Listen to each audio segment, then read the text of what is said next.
People who are working in very demanding situations can do hard and good things if they work in a calm atmosphere where there's warmth, openness, trust, where they have coworkers who understand they will have bad days, and those coworkers have your back. Welcome to Work Better, a Steelcase podcast where we think about work and ways to make it better. I'm your host, Chris Congdon, and my guest today is author and sociologist Corey Keyes.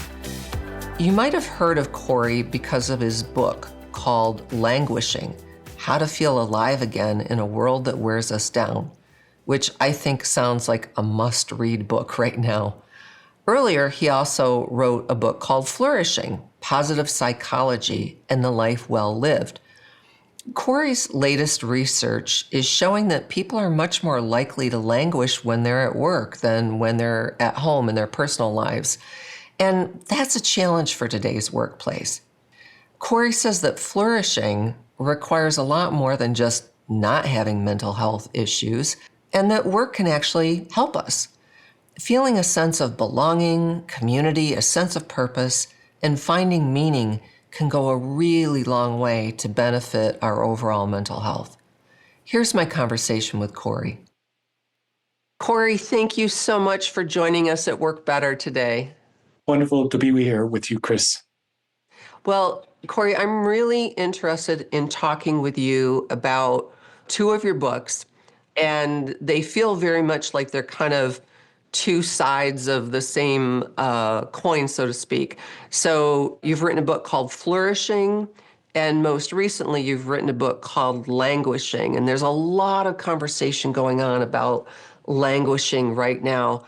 So I'd like to just start out, if you would, help us understand what flourishing and languishing are. Sure. Well, flourishing is the word I chose to be clear about what I meant when I said I'm talking about mental health. Okay. When you use the words mental health with ordinary people, people will usually assume you're either talking about mental health problems or mental illness, or you're talking about mental health as merely the absence of mental health problems or mental illness. For me, in my research was about the presence of positive mental health or the presence of good mental health. Yeah. I wanted to be very clear that when I'm talking about mental health, I'm talking about something good. And I use the word flourishing. And I have a set of questions for a team that measure the presence of very positive qualities of life. Languishing is another word that I was very careful about choosing because I wanted to talk about also the problems associated with the absence of good mental health. And the point of talking about these two concepts is that the majority of the world's population is free of mental illness in any typical year. We're talking about 80 to sometimes 90% of maybe a workforce or a population is free of mental illness. Now, the usual assumption is that 80 to 90% of people are mentally healthy. My work shows very clear that the absence of mental illness does not mean the presence of flourishing. You could be free of mental illness, but you could also have the absence of good mental health. So you could be stuck right in the middle, languishing in between mental illness and flourishing or good mental health. I get that. So I've noticed that you're very precise in your language.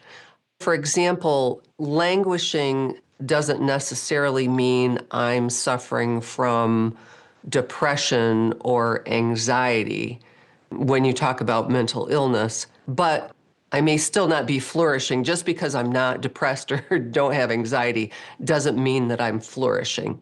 Is that right? Exactly. And it's a very important point because that category of languishing doesn't mean you're not suffering, but you're suffering perhaps in a different way from the kind of suffering that people with depression and anxiety experience. Yeah. What you're suffering from is the absence of well-being. People describe it as feeling like they're slowly dying inside. They describe their situation as I feel empty or a deep sense of emptiness. I feel stuck, like I can't grow or I can't go anywhere. And there's a variety of descriptors. And that emptiness and that stuckness are just two of the qualities that describe languishing that make up a kind of suffering that we ignore that causes all kinds of problems for people. That's what I wanted to ask you about, Corey. Like, why should we be paying attention to languishing? Like, I mean, like somebody might say, well, that's just kind of part of life that every now and then you have the blues, or, you know, you're not feeling at your best. Why should we be thinking about languishing?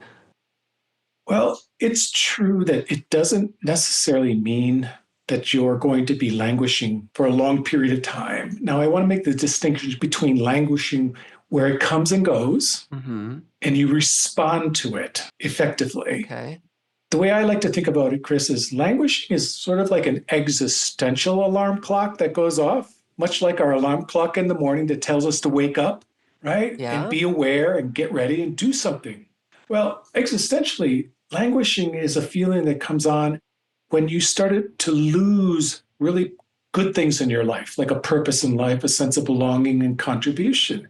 And as you start to lose those things, that alarm clock goes off and says, wait a minute, oh, I'm losing something very valuable. I need to go back and recover those good things. Yeah. What happens is that a lot of people ignore it and they stay in that place for languishing too long. And when you stay in that place too long, it causes all kinds of problems, not the least of which it becomes a gateway for the onset of mental illness. So whenever there's a list of questions, I always want to look at the questions and go, well, how do I feel about these? Does this pertain to me? So when I went through the list of questions in your book about are you languishing, most of them I could pretty quickly say, no, I feel a sense of purpose and meaning and those kinds of things. But there were some where I was like, well, I wonder about that. So, you know, like the question that really made me laugh, but I recognized myself in it was the bit about brain fog. You know, like, have I ever stood in the shower and wondered whether I washed my hair? I was like, oh my gosh, that is, I have had that for sure. So I'm wondering, is languishing something that, like, you either have it or you don't, or are there different, like, degrees of languishing that one can have? Yes, you can be languishing mildly, moderately, or severely. Okay. And so here's the distinction. There's a diagnostic set of criteria I use to measure the presence of flourishing. That is, are you mentally healthy? Now, if you don't meet those criteria, you are languishing. So if you're not flourishing, you're languishing to some degree. Now, mild languishing is that you might feel some of the qualities that I use in my questionnaire a couple times a week, but not every day or almost every day. In order to flourish, you have to experience a certain amount of those qualities almost every day or every day. Anything less than almost every day, you begin to mildly languish. And then moderate is sort of like maybe once or twice a week I experience them. And severe languishing is maybe once or never in the past month did I experience a certain amount of these things. So severe languishing is like literally the complete absence of well-being.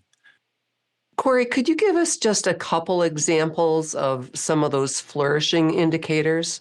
I think people would be really interested to hear about that.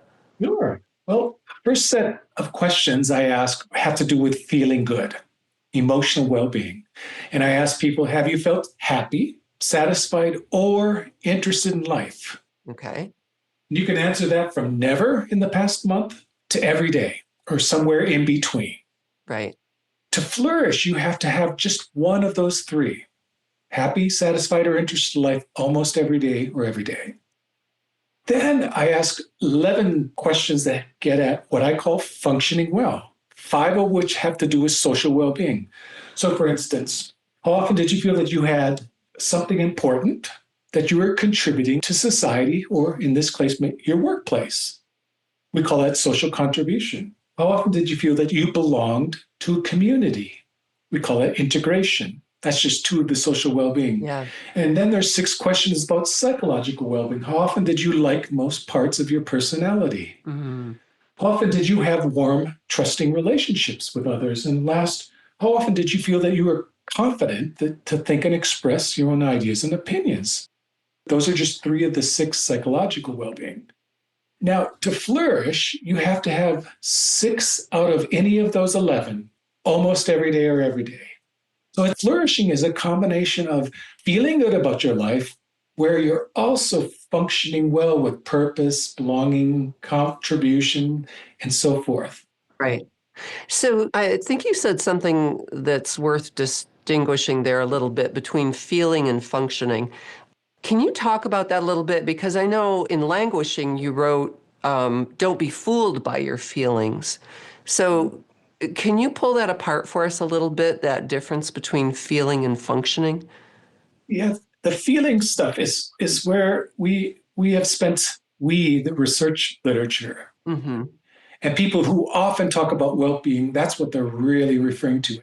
I call it the obsession with happiness. Okay. The feeling good is about emotions. How do you feel about what you're doing or your life? Mm-hmm. And we focus a lot on that when we often pursue it. And the problem with pursuing feelings or emotions is that they weren't designed to be enduring. They don't stick around because that's not their point. Feelings are kind of like that windsock at the airport. They tell us which way the wind is blowing, what's going on, That's a great analogy. right? And then it moves on. Feelings don't last, and they're not designed to last. But here's the thing. Feelings, if you pursue them often directly, right? That's the point. You keep chasing them. Yeah. Like that greyhound chasing that fake rabbit going around the track. You never catch it. And it doesn't last. But if you focus on functioning well, right? Creating a life where it has purpose and direction, Mm-hmm. creating a life where you have warm, trusting relationships, creating a life where you have a sense of belonging and contribution. Those things don't disappear like the rabbit that the greyhounds are chasing. They tend to stick around. And the point here is that you feeling good should often come as a result of accomplishing a life where you're able to function well. When that happens, where the feelings come as a result of prioritizing function well, those feelings tend to be more durable and sustainable. But if you prioritize feeling good, you can achieve that all kinds of ways that have nothing to do with ethics or quality of life or character. All right? Right. So it's possible, like, if I'm hyper focused on feeling happy, I might not really fully appreciate the value of the fact that I'm finding purpose in life and that I feel like I belong and that I'm a member of a community and I have trusting relationships, those really enduring kinds of things. Is that right? Yes. And if you were to place this in a context of work, there's nothing wrong with getting a jolt of good feeling because you've finally accomplished something you were working towards. A pay raise, some praise, and so forth, or prestige, right? Mm-hmm. Those things are fine, but those aren't things that happen every day or weekly. What's important here is it's nothing wrong with pursuing those things, but imagine a workplace where pretty much every day you feel confident to think and express your ideas and opinions. Every day you like most parts of who you are when you're there working. Every day you feel like you're contributing things of worth and value. And every day you have a sense of belonging to your workplace, and it's like a feeling of community. Right. Now, those things are there with you, with success and without success, providing really good feelings. So I think what we do is we miss the fact that the functioning well stuff should be part of the fabric of our life and not just pursuing happiness as a result of events like raises and paychecks and praise. Yeah, different kinds of rewards. So you've broken down the difference between languishing at work, we were just talking about work a little bit, and languishing in the rest of your life, in your personal life. Can you tell us a little bit about how that works? Like, can I languish in one and not in the other, or vice versa? So tell us what you learned from your research about that. Well, this is just very new research. And as I said, I shared this with you, and I'm doing and collaborating with colleagues at the director of the center at the School of Business at University of Illinois, Oscar Ybarra. And what we did was take my questionnaire and we contextualized it for the first time. Okay. And so we asked the 14 questions and made them very clear that answer these questions about how you feel and how you're functioning when you're at work. Okay. And then we asked the 14 questions again. Now imagine everything else when you're outside of work, when you're at home, in your community, in your neighborhood. How do you feel and how are you functioning? Mm-hmm. And that was the first time we sort of asked those questions that specifically in terms of context. And what we found, I was astonished by, because what we found was that there's a significant group of people where their mental health changes depending on whether they're at work, yes, whether they're at home. For instance, we found that 25% of the employees we surveyed just recently were languishing while they are at work, but flourishing when they are at home. Now, that's just remarkable in and of itself. When they walk out that door, they are leaving behind good mental health. And when they walk through that door and into work, they're entering into a context where they lose their mental health and they start languishing. That's 25% of the employees. And then 9% were following. They were flourishing when they entered the work and while they were at work. When they went home, they were languishing. But here's the thing, much more likely to flourish away from work, much more likely to languish at work. Then there's this group, 35%, that are flourishing in both places. That's good news. And then 31% are languishing in both places. Neither home nor work is conducive to their mental health. So that was quite astounding, because we tend to think that we take our mental health with us everywhere we go. 56% of the employees were languishing while they were at work. 40% were languishing at home. People are much more likely to languish when they're at work than when they are at home. And that's the challenge for the workplace. Sure. So, Corey, just to make sure I'm tracking with your findings, is there like a carryover effect? So if I'm flourishing at work, am I more likely to be flourishing at home or in my personal life, or vice versa? It's slightly more likely. So the largest group, 35%, were flourishing in both places. Okay. Think of that. That's barely just over a third of the workforce. Yeah. That's not necessarily good news, because that's not a lot of mental health, No. right? 35% are flourishing in both. Yeah. 31% are languishing in both places. That's the second largest group. Third largest group, 25%, were languishing at work, but flourishing at home. And the rarest group, that's 9%, flourished at work, but languished at home. Yeah. So the good news, if you want to call it that, is barely over a third are doing well in all of their life, but only 35%. Corey, since we're, the name of our podcast is Work Better. Clearly, we would love to see people flourishing at work.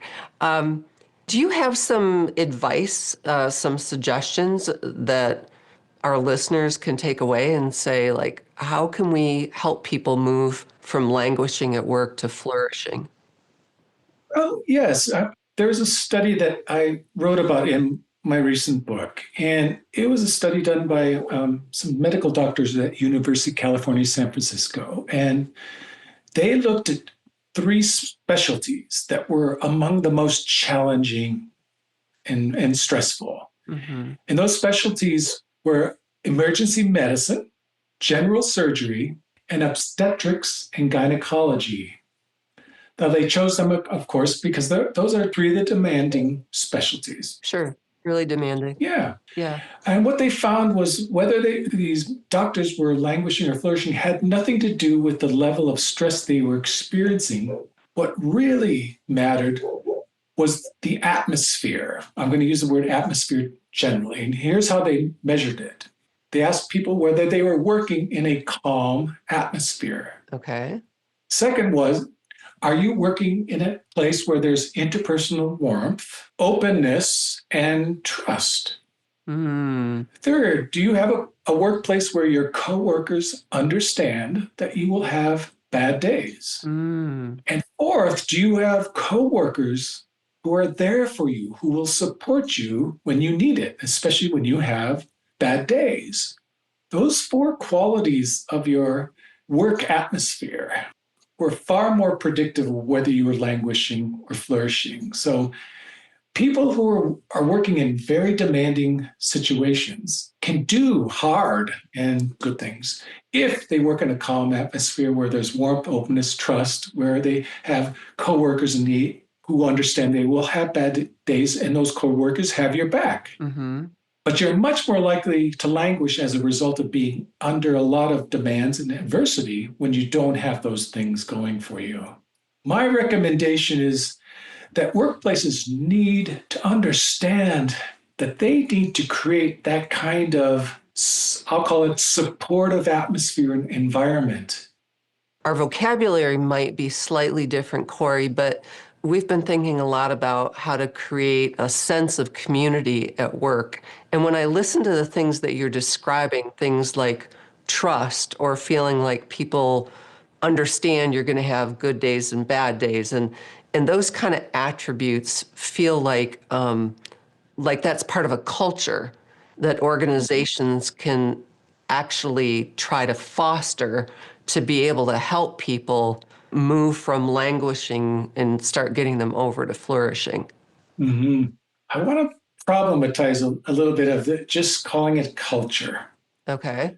But that's definitely part of it. I mean, you focused on trust, and that's interesting in and of itself. That's a commodity that is extremely, extremely valuable. Yeah. It's necessary to enable people to take risks. And you're not going to get anywhere in life where you don't take risks. Right. But you didn't talk about openness and warmth, and those are just as important. And we don't prioritize that. Now, I talk about my book in a chapter where I had to change the way I taught in order to really get my material across. And what it required was, first, me opening up the challenges I faced, because I was teaching a course on mental health and illness, and I was teaching a course on happiness. So I began to use my own stories of challenge and adversity and setbacks as the groundwork for opening up to them about how difficult it is to achieve mental health, where I experienced challenges with mental illness, where I experienced setbacks in pursuing happiness, serious ones. Openness isn't just about sharing good stuff.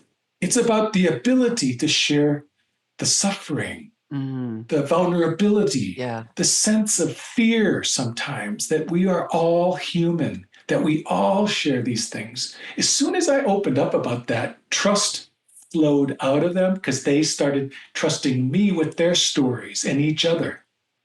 So I'm just talking about one of the four dimensions of that, and that requires a place where we can let down our roles and be human in the fact that we can bring our full humanity to work. Yeah. And it becomes an asset. Which can be hard. It can be very hard. For a lot of us, we learned early on that you weren't supposed to bring that level of openness into the workplace. You were supposed to kind of separate the two. And, I think we learn every day on social media that everybody shares the positives about the great thing that happened or the great accomplishment that they had or their children have. Like, you feel like that's really not the place to put out into the world that, you're struggling, unless maybe you've resolved it. Corey, I want to shift just a little bit before I let you go and talk about a thing that we think about a lot, of course, because of the nature of what we do, which is the physical space that we exist in when we come to work. And I'm wondering, based on what you're learning, if you have observations or ideas for us about how the physical environment could actually help people flourish. Got to pause here because I'm thinking about some of the qualities that go into flourishing, like liking most parts of your personality. There's other aspects of social well-being, like I can make sense of what's going on around me in the social world, or in like your case, like I can make sense of what's going on in the workplace. Um, I can tell you from the beginning, I don't think it's going to be rooms where you can play games and have refreshments and necessarily that's the answer, because a lot of high tech places seem to think that's the great answer to the quality of life. I don't think it begins to scratch the surface of a sense that you can be accepting of other people, you can become accepting of yourself, that you can have confidence to think and express your ideas and opinions. Those kinds of places, I would think, forgive me, I'm biased as an educator and as a professor, but things we're talking about require a kind of auditorium, like a TEDx talk on a regular basis, where you engage these ideas in ways that are relevant to the entire workplace, where you think they're so sacred that you take moments, half hour, an hour of your time on a weekly basis to talk meaningfully about these things as a workplace and how you dedicate towards it and how you can teach management and employees. Wouldn't it be interesting that you have sort of these kind of equivalents of learning halls where you talk about these very things? Eric Kleinenberg at NYU has done a lot of work about what he calls social infrastructure and creating places that encourage people to come together. Place can't solve for the issues if somebody's really languishing, but might it lay the groundwork, so to speak, or the infrastructure, if you will, for people to begin to open up to one another, to feel like, just to start to get to know each other and just feel like that's the way we do things here, that we're open.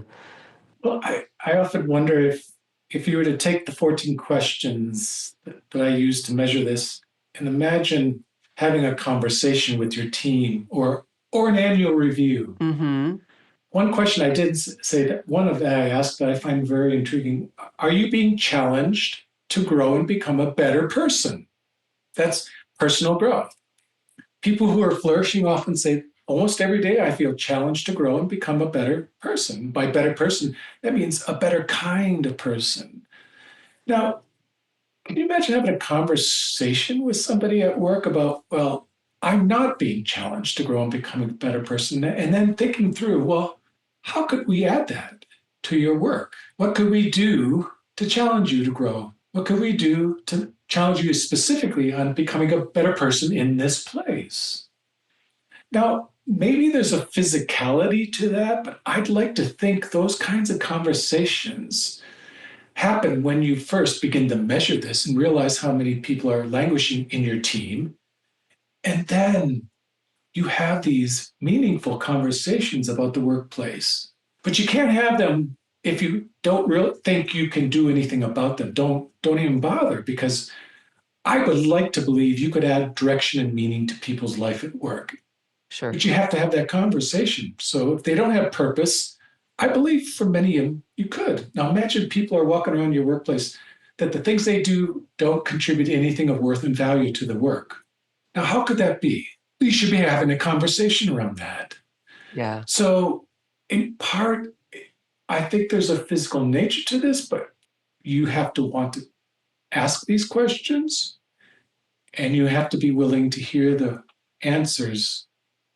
And then you have to be realistic about what can and can't be done. But the point I want to leave you with is this: to flourish, you only have to have 7 out of the 14 questions. Yeah. So it's not going to be perfect. No, Yeah. nobody's Right. flourishing the same way.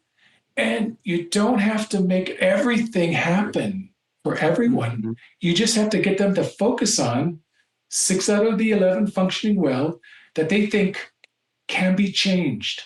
And at least one of the three, emotional well-being, will probably come online if you get people to function well, but only 6 out of 11. Now, I think that's doable in any workplace. Yeah, it feels attainable. Attainable, yes. Yeah. Corey, I feel like you have given us so much to think about. I'm really going to encourage listeners to pick up Corey's book, Languishing. You're just going to find that there's so much there to challenge yourself, not only individually, but as a leader and as part of an overall organization, about what things we could be doing to help people move from languishing at work into flourishing. So, Corey, thank you so much for joining us today. I'm really grateful that you shared your research with us today. Well, I'm grateful to have the opportunity to do so. Thank you. The number one worker complaint today is a lack of privacy. This spring, we have new tools and resources to help solve this urgent need using community-based design principles. Learn how to create a better focused, less stressed, and more productive team in the new Work Better magazine. Get your free copy at steelcase.com/WB magazine. Thanks for listening to this episode, and stay tuned next week when I talk to Microsoft's Mike Pell. Mike describes himself as an envisioner, and he's recognized as one of the leading innovators in technology today. He's currently leading the Microsoft Garage, which is their program for experimental projects. And one of the things we'll discuss is how our future workplaces will feature more AI, of course, but also ambient computing, where the tech is seamlessly a part of each room. This is one you're not going to want to miss. And if you enjoyed today's conversation, would you share the episode with a friend or a colleague? Like us and visit us at steelcase.com/research to sign up for weekly updates on workplace research, insights, and design ideas delivered right to your inbox. Thanks again for being here, and we hope your day at work tomorrow is just a little bit better. Thanks to everyone who helps make Work Better podcast possible, including our producers Katie Pace, Rebecca Charbauski, Stav Kontis, Chiara Licari, Brandon Lacic, and Celeste Johnson. Creative art direction is by Erin, Ellison, and Emily Cowdrey. Our editing and sound mixing is by Soundpost Studios. Technical support is by Mark Caswell and Jose Jimenez. And our digital publishing is by Areli, Arellano, and Jordan Marks.